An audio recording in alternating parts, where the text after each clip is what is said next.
So let's get to it. Today, I want to talk about the 7 things that you can do that can bring you to a place of ease surrounding your money and or take you to a place of financial freedom. We all have these to a certain degree until you address them. So let's get them addressed one at a time and get you on your way to having financial freedom. Why not? Why wouldn't you want to do this?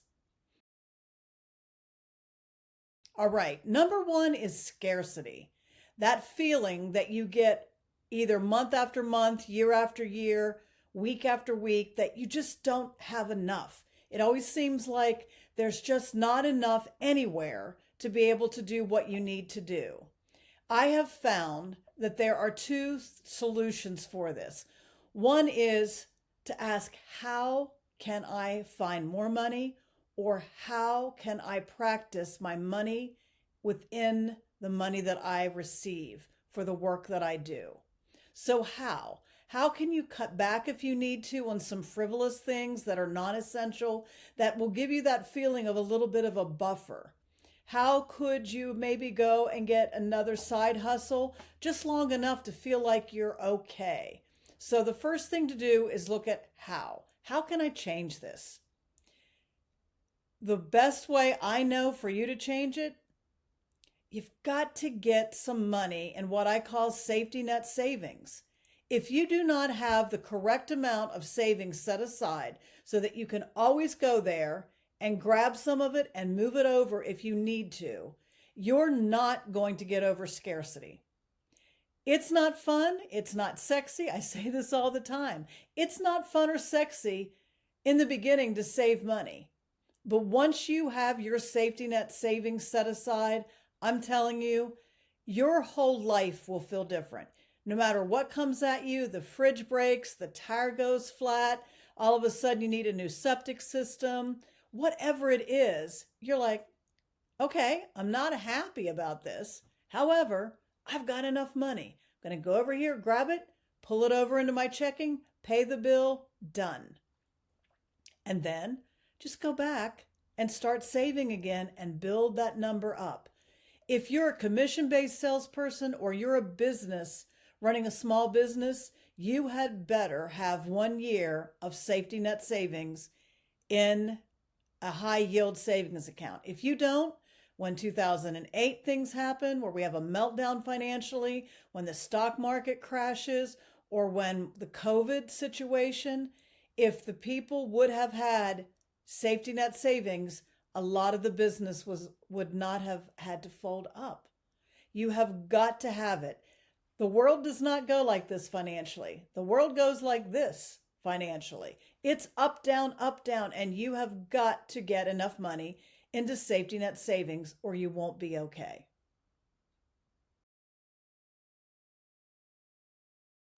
The second thing that happens is you just feel overwhelmed. You don't know where to start. You don't know what to do. You're just completely overwhelmed. This is a sign of not tracking. You're not spending 10, 15 minutes a week to put your transactions in so that you can know exactly where you are. When you do this, that overwhelm goes away. You know what's coming in, you know what's going out, and you know in what categories it's going out in. And you're able to make immediate adjustments of not spending as much or looking at a category that you're spending way too much in. And you're like, why are we doing that? I don't even really like that. Or why are we always providing all the food and wine when our friends are around? Why are we not asking them to participate? Why do I keep buying the same thing? Why do I have 10 pair of black shoes? Why am I doing that? When you are tracking consistently on a weekly basis, 10, 15 minutes a week, you know what's happening. That overwhelm just completely disappears. So get tracking to eliminate overwhelm.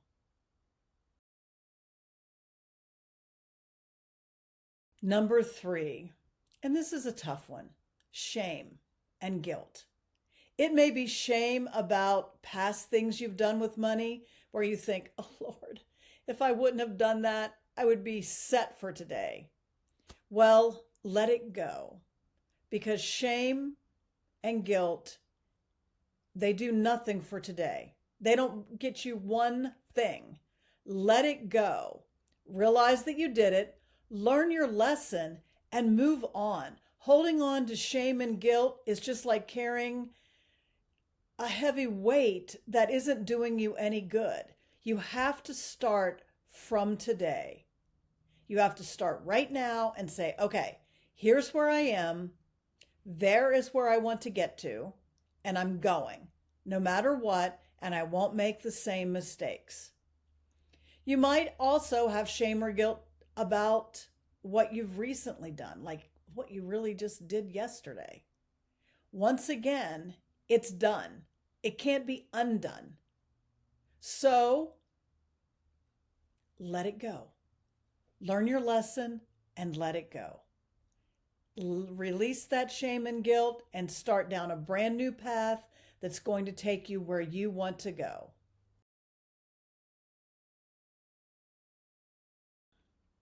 Another money mindset that people have, and when you have this one, it's a little bit tough to break, but we can do it. We can do it. And it is emotional shopping. You're angry, you're sad, you resent something your partner did, and what do? You go shopping. And you buy a bunch of stuff that wasn't in your budget or your plan, and at the moment, it feels great. You're stuffing the real issue. You're not addressing what really happened that has you upset. You are in avoidance. And it feels good for the moment, for the day, maybe for the rest of the week. But when the credit card bill comes in, that's when it quits not feeling so good. It does you no good. You must learn to address what's really on the table, what really happened, versus just avoiding it and going shopping. Here is one of the things that may help you. I hope it does. And you may have to elongate it depending on how long you've been emotional shopping and how addicted you are to it. I have a 24-hour rule. So what I do is when I'm upset and I think I want to go emotional shopping, I either don't go or I go what I call window shopping. And I just walk around and say, boy, that's beautiful. I'd love to have that. That would be nice. When I calm down, I'll come back, and if it's still here, I'll buy it. And so I may take a couple hours and go somewhere looking around, but I do not take money and I do not take my credit cards. I'm just trying to soothe the issue without making unwanted, unneeded, unnecessary purchases. Now, I have one of my clients, what they do is it has to come back around 3 times. They have to say, oh, I'd like to really have that. I want that. I want it really bad, but I'm not going to get it today. If it pops back up, they still don't buy it. And only after a certain amount of time, a couple days or weeks, when that item pops back up, they purchase it because they know it's something they really do want and they really do need. And it's within their budget and their plan. But if these things are not in your budget, they're not in your plan, you're just trying to fill up a void, you're bored, you're upset, you're angry, you're resentful, figure out what timeline it needs to be for you and put that boundary on yourself. If it's 24 hours, if it's 1 week, whatever it is, put that boundary and don't spend the money. You'll be very happy you didn't do it, because you won't end up with a bunch of things that just are not fulfilling, and you will have gone back to address what's really happening inside that's making you want to go spend money you don't have and you haven't planned for. Number 5, social media shopping. Oh, good heavens. How many times have you been on whatever, YouTube, Instagram, TikTok, QVC, and you're scrolling through and you're like, oh, I need that. Oh, I really like that. Oh, that's a really cool thing. That would really help in the kitchen when I'm cooking. And the first thing you know, you're buying all of these items that you did not even think about. You may not have even known existed until you were on this social media platform and they were throwing it at you. When we were all watching more TV, those would be the ads that would come up. And you're like, oh, I need to get that. But now we don't even have the break. We're just scrolling. You just do it for as long as you want to do it. And it's very addictive. And they have a way of making you think, I've got to have this item. If I don't have this item, my life isn't as good. This is marketing at its best, and don't fall for it. Do not go for it. So either learn how not to purchase and say, oh, that's a cool item, and go past it, or shut yourself down on social media. You cannot go on TikTok and not find something that you want or think you want. So just stop it. Stop. You've got to stop. You have to put together your budget, your spending plan, allot yourself so much for non-essentials, clothing, gadgets, gifts, trips, whatever it may be. They're not essential. And then go ahead and spend that planned or budgeted amount, and past that, just stop. Where Nike says just do it, here we are, just stop. Just stop spending money from all the marketing campaigns that you see on social media. It has become a huge business for the social media platforms. They know it, and we know it, but we tend to fall for it. So if you can eliminate this one, there'll be more money back in your checkbook at the end of the month. Number 6, allowing yourself to believe that your self-worth equals your net worth. And if your net worth isn't big enough, it's not as big as your friends or your family or someone that you admire, that you're not worthy. And it's so wrong. It's so wrong. Your net worth has nothing to do with your self-worth. And a good example of this is Mother Teresa. Mother Teresa had nothing. She was in service mode. Now, she was a salesperson because she had to get funding to be able to keep her place running and to be able to serve the poor and the sick. So she was a salesperson, but she didn't have any worth.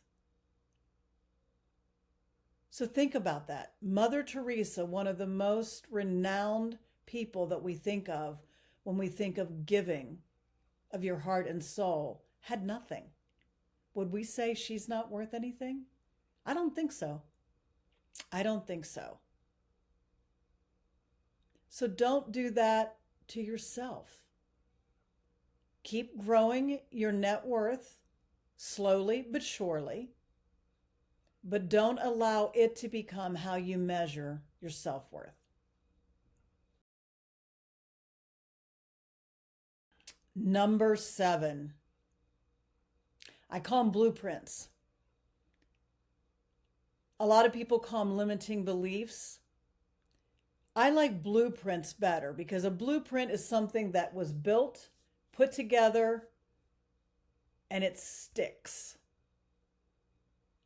These are the beliefs that were handed down to us or that we heard all the time from family or society. For instance, money is the root of all evil. What do you think I am? Money doesn't grow on trees. People that are wealthy are greedy. And many, many more. They can be as simple as you'll never be worth anything. you're not smart enough. You're just going to have to settle for a 9 to 5 minimum wage job. That's all you are capable of. All of those comments were not in us when we were born. They were put upon us. They were blueprinted upon us. And they can be devastating. Devastating to your well-being, devastating to what you think you're worthy of, and devastating for sure for money. Take a look at these, write them down. If you have to, write down everything you think about money. What do you think about money? What do you believe about money? What do you think about a person that drives past you in a Jaguar or a BMW or a Mercedes, or a person that has a second beach home? What's your thoughts about them? What is your opinion about them? And where did that come from? Is that yours? Do you think everyone that has a second home is a bad person? If someone has a Jaguar, that means they're greedy? Or did they do things right? Did they save money, get themselves solidly set, and then started to accumulate more so that they can have some of the finer things in life? Take a look at this.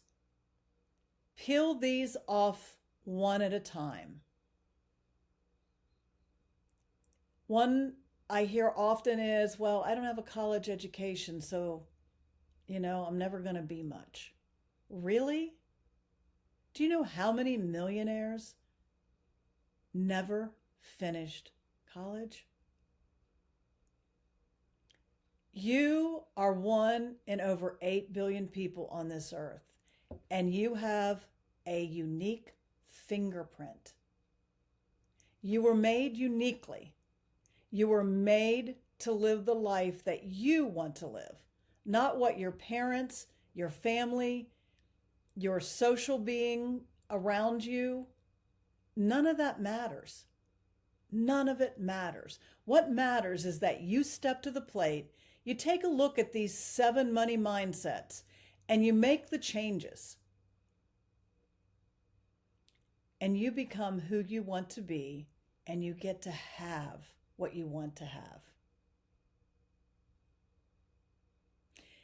If this video was of value to you, please give it a thumbs up and subscribe.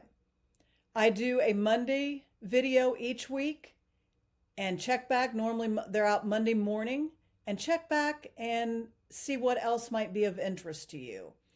If you are overwhelmed and you just need some help, there's a link below to sign up for a free, complimentary, 100% confidential roadmap call. We can look at where you are, where you're hung up, and how I can help. So click on that link and schedule a free complimentary roadmap call. You deserve to have what you want in life, but you got to do some of this work to get yourself in a place where you can start to thrive. Check out these 7 money mindsets and start clipping them off one at a time. Let's get you going.